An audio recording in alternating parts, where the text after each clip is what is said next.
Our FNCS happened a couple of days ago and it was absolutely insane. On Europe, Vico, Veno and Flixie won, and on NA Central, Acorn, Aegis and Pollo won. And if you watched it, you know that the last game for both servers was absolutely insane. With that being said, Reese Hub just dropped a new video about it. Let's get right into it. It's titled How These Risky Islands Won FNCS.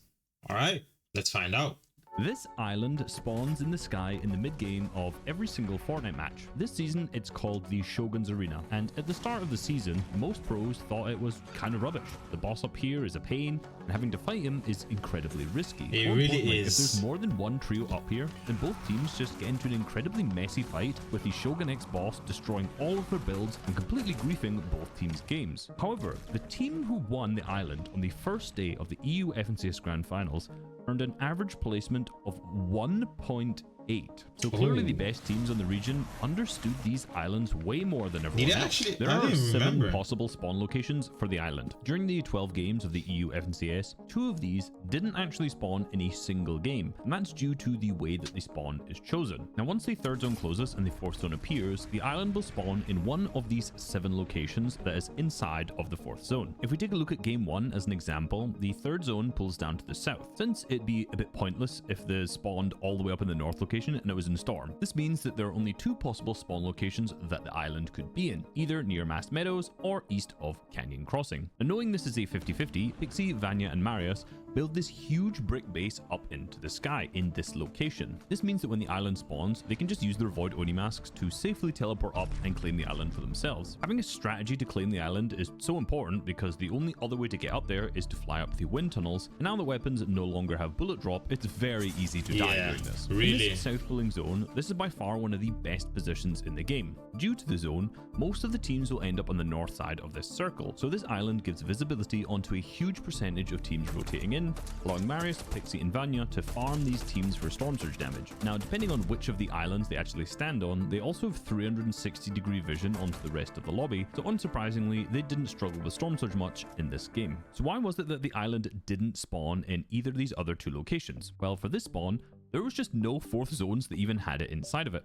And for the southwestern spawn, there were 3 games where it could have spawned, but it went Mast Meadows instead. So if the island so it literally just got 50-50 on that side. Zone, what happened in game 2 where it didn't? Well, this third zone was particularly interesting. Because it pulls to the east of the map, there were 4 potential spawn locations, all on the outside of the third zone. But when the fourth zone appears, none of these spawn locations are actually inside of the safe circle. So how does it choose the correct spawn? Well, it would seem like the definition of needs to be in the fourth circle is kind of loose, as when the island spawns, it's clearly inside the safe circle.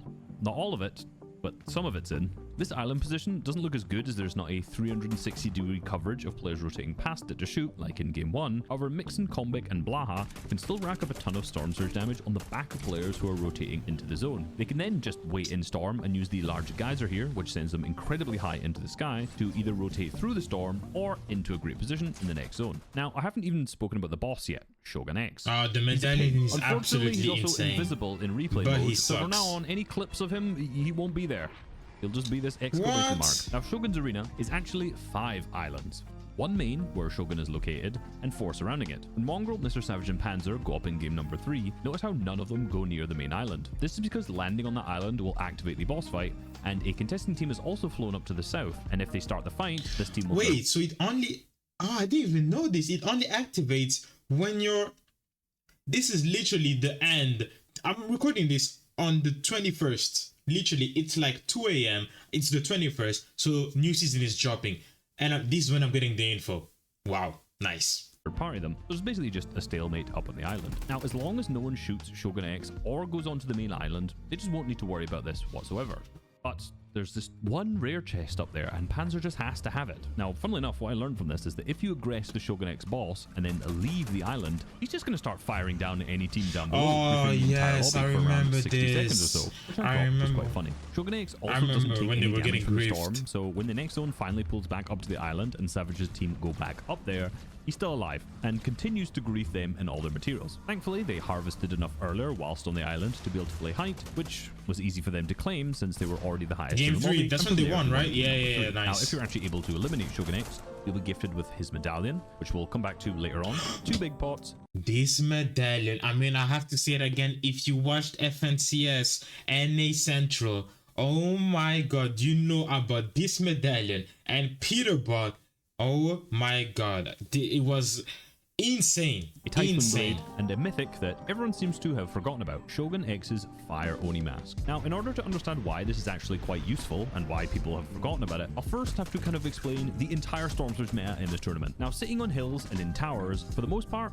was not really that successful unless you're a Storm Surge trading. Let's take the south of the map as an example. There were 2 teams fighting in Seaport City, Queasy's team and Mumsy's team. However, there were also Queasy, a lot unlucky. of draw spots surrounding this that were uncontested, and these players need damage. So what they do is they rotate right into the fight in order to clean up and try to get some damage from these players who are weak. So you have iDrop's team who push north, Mixon's team who push west, and then Vanya's team who also push it north, and before you know it, there are 5 teams in this one very small area. The exact same thing in this game, game number 4, happens in the south of the map too, where 5 different teams are clustered close into this one small area, all trying to damage each other, all trying to third party. Now usually these mid-map hills here that Trulex, Chicho and Tayson have claimed are amazing for damage. They have massive sight lines over the entire center of the map, and that would be great if there was anyone rotating past here. But instead, they're all too busy clustered around the map in these other areas. So for Chicho in this scenario, sitting in a tower, god, there's literally he's no doing one nothing. around. There's no one to shoot. There's no one around him. Now what Vino, Vico and Flixie do, who won this game, is that they take a fight at the edge of the map where other teams are not able to third party. Yeah, but this thing of taking fights is literally just the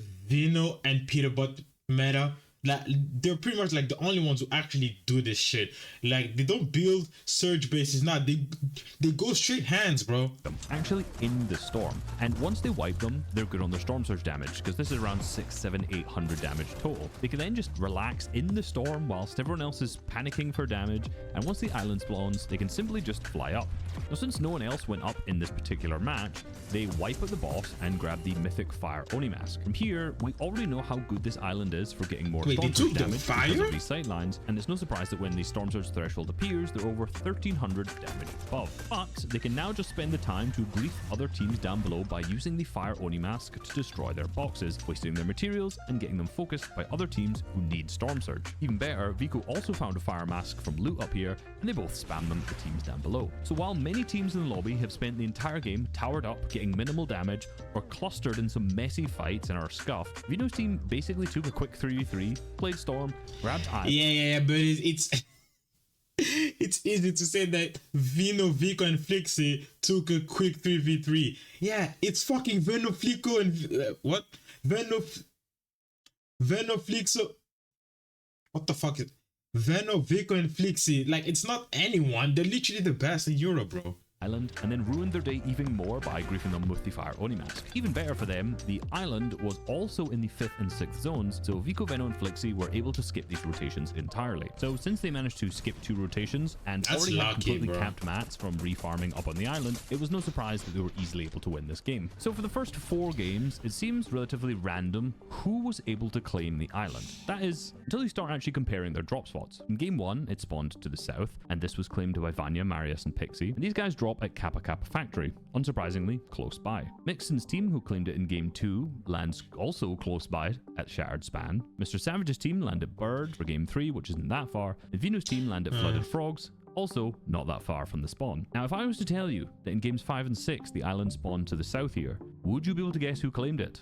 That's right, Vanya, Marius, and Pixie. And remember, on this first day, out of these 6 games, the average placement of teams who won the island was 1.8. So clearly, the strategy of focusing on the island was incredibly powerful. Now, with 3 of the 6 games playing from the island on day 1, it's no surprise that Vanya's team were at the top of the leaderboard. However, what if the zones just don't pull south? Well, here's what the 4th zones looked like on day number 2. Let's specifically look at game 7, where the zone pulled north. Vanya's team got into a fight early in the game and lost a few members, meaning they had to reboot in the Storm and Shattered span. From this position, there's just literally no way they're going to be able to rotate fast enough to get to the northern spawn, especially when Vico, Vino, and Flixie, who drop right next to this area, have already boxed up where the wind tunnel spawns and are ready to fly up onto the island. The exception to the rule here is of course Queasy's team, who were able to win the island in both games 8 and 9. Now from their drop at Seaport City, you may think that it would be one of the east spawns that they were able to capture since they're close, but this actually was not the case, as it was the northwestern spawn, the furthest possible island from their drop, that they were able to get in both of these games. It turns out the mess of spawn I described earlier at Seaport benefited them in some games. In these two games, game 8 and 9, they were able to get some quick damage on the contesting team, quickly loot, and then use their mobility in the mid game to make an early push towards a position where the island may spawn. This obviously worked in their favor, as they were able to be the first team up there and they already have surge from the beginning. The top of the leaderboard was kind of telling. 3 of the top 4 teams were very focused on using the island as part of their strategy, but interestingly, none of them played it in the final 3 games, leading to an incredibly close finish. This was either due to the last game damage and choosing to play the dead side of the zone, literally or could have been anyone's Storm, or just because they had lost a player in a fight and physically couldn't set up to get the island in time. This actually meant that the worst performing teams were able to claim it, and they all completely ruined the average placement stats I had lined up for this video. Now I think you get the point. The mid-game advantages of this island are really strong, but there's also Shogun X's medallion that you get from beating the boss. Now the Shogun X's medallion gives you infinite stamina, so you can please show what Peter did with this, almost please. Completely invisible when you are sprinting. It's funny because in chapter 4, when Mysterio's medallion was in the game, which made you invisible when you crouched instead of when you sprinted, people were dropping this and not even carrying it because they thought it was just bad. People felt like the trade-off of being visible on the map. Yeah, until that one guy did the, what was it? Like the world record for the most solo cash cups or something, yeah, and using the medallion, and then everyone started to pick it up again. When carrying it just wasn't worth it. Ironically, a lot of people realized towards the end of the season that you could quite literally just crouch your way through the entire end game, barely building, and get a ton of... I feel like when they added this, you couldn't build whilst invisible. Am I tweaking? Because when I watched the video of the guy getting the world record, and he was building, I was like, since when can you build? Well, I didn't remember. Points in tournaments. So as the season went on, more and more people started to put this as part of their solo cash cup strategies. Similar to that medallion, a lot of people have been hyping up how good Shogun X's medallion really is. But was it actually that good in the grand finals? Well, in 5 of the 12 games in EU, the medallion managed to gain some points for a team where they otherwise would not have had them. In game 4, Vino was able to 1v3 Pixie, Vanya, and Marius in order to win the game. Oh yeah, I remember giving his this. team an additional 23 points. Now, they still absolutely could have won this, but the invisibility definitely helped him eliminate Pixie. In Game 5, the biggest use of this coin was made by Yarko, who solo clutched from 10th place all the way up to a top 3 by basically running in circles with builds above him. Now, this gained him an additional 28 points. Interestingly, if you remove these points, they would have ended up 15th rather than in 10th, which would have cut their prize money in half. In Game 6, Pixie is able to eliminate Swizzy whilst invisible. Again, he probably could have done this without the coin, but this did give him an additional it's still a plus. In Game 8, Moustache is able to clutch up a few placements, and in Game 9, Atom is able to get 1 single placement threshold. Show NA! Now we just remove all of these teams' points from the leaderboards, which I know does not mathematically make sense, because other teams would have done well had they not survived as long and blah blah blah blah blah, but just as a thought experiment, the leaderboards don't actually change whatsoever. Vino still wins, Vanya's team still comes second, the rest of the leaderboard is pretty much exactly the same. That is outside of Yarko's team. Whilst I was gathering this data, I also had Peterbot's solo clutches in mind as well, because when I watched NA, he went off the charts. He went fucking crazy. But did the coin actually really do that much? Well, if you watched closely in games 2 and 11, his 2 biggest solo clutches, he wasn't just running around in circles hoping he wasn't getting shot, he was just playing his usual playstyle. At one point, he even pressures Pollo's team, who is a full trio off of his layer and wasn't that last damages game? them, and the invisibility coin had 0 to do with that. Now, the only example I saw in these 2 endgames where the medallion actually made a difference was where Sphinx didn't see him in this situation here, which allows him to take height. Outside of that, Peterbot just played like the greatest player of all time. Now, it's not that the medallion is bad, but from this grand finals, specifically on EU, the positioning and rotational advantages that the teams got from the actual island itself seem to be way more beneficial than the invisibility from the medallion. Now, all of the strategies discussed in this video heavily revolved around Storm Surge, and you can click on this video right here to learn why it's Fortnite's most confusing mechanic. Yeah, whatever you say, bro. All right, I mean, we just got a lot of information that I feel like I could have used before today, which is literally the last day of this season. Hopefully, maybe the island, we still have the same islands for next season. I don't know. But if you enjoyed this video, don't forget to leave a like, subscribe, and peace.